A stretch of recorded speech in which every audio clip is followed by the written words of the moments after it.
grand-père. Il jouait le ballon avec le diabète. Et aujourd'hui, j'ai hérité de ses mains. Nous, les Bantous, nous informons à nos frères que le diabète, ce n'est pas une fatalité. Réveillons-nous.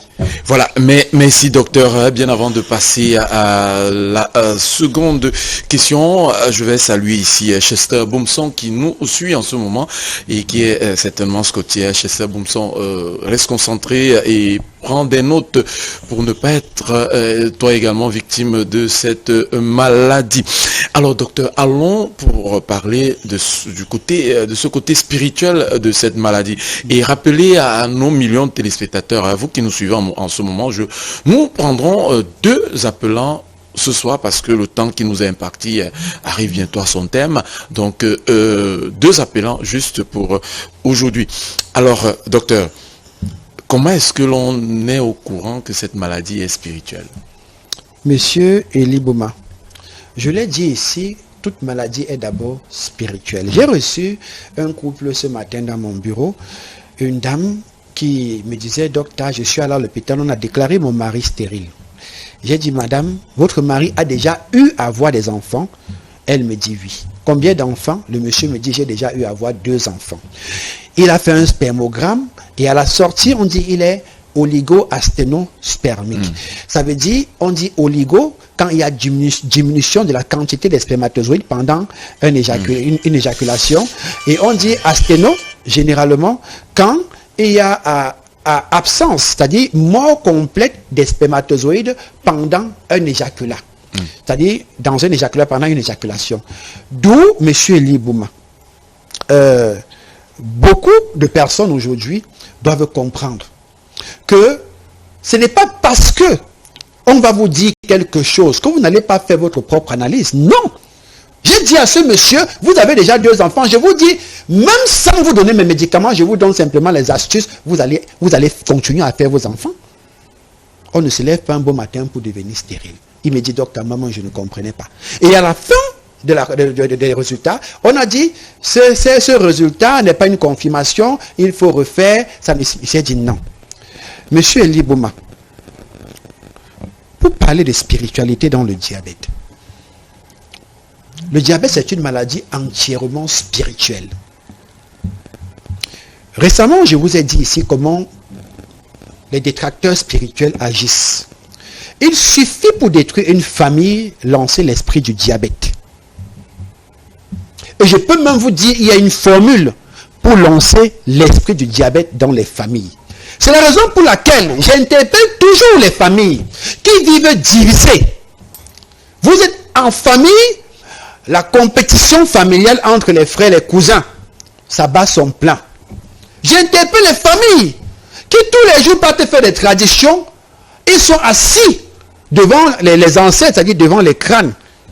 Ils font les traditions, ils font les rites, mais entre-temps, entre eux, ils ne s'entendent pas. Généralement, c'est pendant ces événements-là qu'on vous injecte ces maladies. Je vous le dis. Il faut préciser le diabète. Je parle du diabète. Oui. Et plusieurs autres même que je ne saurais citer sur ce plateau. Oui. Les détracteurs ne vont jamais venir vous détruire comme ça. Non. Ils utilisent toujours des prétextes. Vous avez suivi l'histoire de la chèvre qu'on a affamée, qui est partie manger le champ de maïs d'une dame. La dame, voyant la chèvre du voisin dans son champ de maïs, a tué la chèvre. Après avoir tué la chèvre, celle qui avait la chèvre a bagarré avec celle qui a tué sa chèvre, et une en est morte. Le mari de l'autre a tué l'autre. Et c'est comme ça que la guerre civile a commencé dans les deux familles. Et quand on a demandé au diable comment tu as fait pour détruire tout un village, il a dit, j'ai simplement affamé la chèvre. Il a fallu que je mette seulement la famine dans le ventre de la chèvre. En Afrique, nous avons un problème aujourd'hui, c'est la famine. Même parmi nous, les collègues, naturopathes. Rares sont les collègues qui s'entendent, qui s'entretiennent, qui se tiennent la main. C'est pourquoi je suis venu vous réunir, mes chers frères naturopathes. Parce qu'il y a beaucoup qui ont des connaissances, mais qui n'ont pas de moyens de s'affirmer. Il y a beaucoup de naturopathes ici, qui ont même l'interdiction de traverser le cours d'eau. Les spiritualistes. Il y a des bons bocs. Nous avons un coup de personnes ici en Afrique capables de faire des prouesses. Des prouesses, oui. Mais qui sont sommés à se taire. Pendant ce temps, vous allez voir beaucoup qui sont devenus des musiciens de la télé. La journée internationale de la médecine africaine, c'est la semaine prochaine, le 31 août. C'est ce jour qu'on va connaître qui est naturopathe et qui ne l'est pas. Voilà. Ce qui me plaît, c'est que même le gouvernement est déjà éveillé à ce sujet. Prenons cet appelant qui nous appelle d'où? Bonsoir, comment je vous appelle? Vous appelez d'où? Oui, merci, bonsoir. Oui, comment je vous appelle? Oui, Sherifa nous appelle d'où? Voilà, Sherifa, quelle est ta préoccupation ce jour? Ma préoccupation, c'est que je ne fais que rêver que je lave l'enfant. Je rêve que je fais les achats d'un nouveau-né. Je ne sais pas pourquoi, mais je veux que le docteur m'éclaircisse. Pardon, papa. Dis-moi ce que ça veut dire. C'est mon rêve depuis Est-ce une qu'elle a semaine. déjà accouché? Est-ce que vous avez déjà eu, le docteur pose et demande si vous avez déjà eu un enfant? Non, je n'ai pas d'enfant. Je suis nouvellement mariée. D'accord. Restez simplement scotché, le docteur vous répond. C'est vrai que c'est pas la thématique, docteur, mais bon. Rapidement. Allez-y rapidement, docteur. Monsieur Eliban, vous savez, je vais regarder la caméra et dire à tous les jeunes mariés, aujourd'hui le mariage est combattu. Le mariage est tellement combattu. Exactement comme ceux qui vont traverser, aller du côté de la diaspora, seront également combattus quand ils vont revenir ici. Ce n'est pas tout le monde qui doit vous regarder, qui seront fiers de vous voir. Parce qu'on a déjà mis dans la tête des Africains que prendre l'avion, c'est réussir sa vie. Comme j'ai l'habitude de dire, c'est celui qui n'a jamais eu 1 million qui va penser que 1 million peut le rendre riche. Mais, monsieur Eli Bouma, ce que je vais vous dire, à cette demoiselle qui rêve, elle lave l'enfant, elle rêve de l'enfant, elle lave l'enfant, elle achète les vêtements de l'enfant, je l'informe qu'elle est déjà combattue sur le plan de la procréation. Son arbre cosmique ancestral est en train de l'informer qu'elle doit faire attention parce qu'elle est déjà combattue. Madame, je réponds au 675 57 23 56.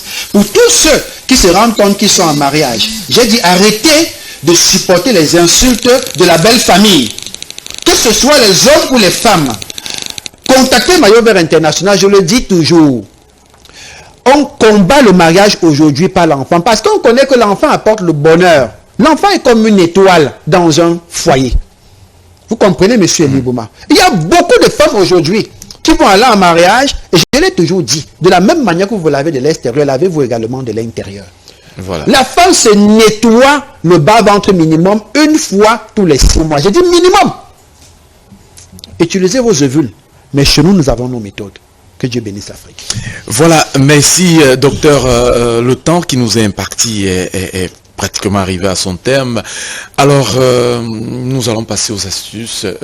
Certainement, vous avez préparé quelque chose pour nos millions de téléspectateurs qui nous suivent en ce moment. Avant de passer aux astuces, monsieur Eli Bouma, j'ai toujours l'habitude de dire il y a un temps pour le travail et un temps pour le repos. Je vais regarder cette caméra et dire à tous les malades de diabète, d'hypertension artérielle, ceux-là qui ont eu des accidents cardiovasculaires, c'est-à-dire les AVC, cérébral vasculaire, autant pour moi les AVC, pour tous ceux-là qui ont des maladies telles que les insuffisances rénales et quand ils ont pu renaître de nouveau, généralement sont exposés à la faiblesse sexuelle. Beaucoup d'hommes aujourd'hui ont des bics qui ne crivent plus. Beaucoup d'hommes aujourd'hui n'apportent plus cette